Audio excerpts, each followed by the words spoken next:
Okay, this is an instruction how to put the chain in and out from the KE75 conveyor system.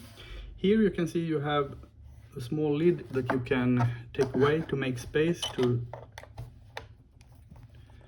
press out the pins that holds the chain together. So you can take out the chain, just unscrew these two M3s here, and this lid should come out really easy, like this. Now you have this space here where you can press out the pin with something cylindrical that is smaller than 3 millimeters, because the pin is 3 millimeters. I already took away this one on the other side too to save time, and now I'm going to press out this pin. It's really easy. You just press on it with this tool and you get the pin out. Now you can just pull out the chain easy like this.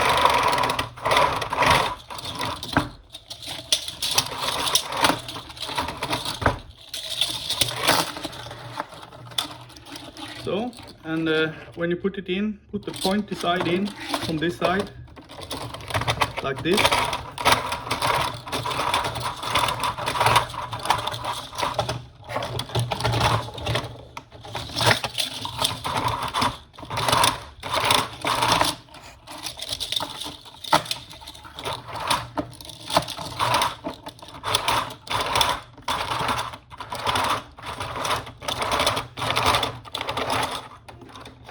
So, and where the end meets here, just put in the pin, and after that get these lids on again, and your chain works. That's it.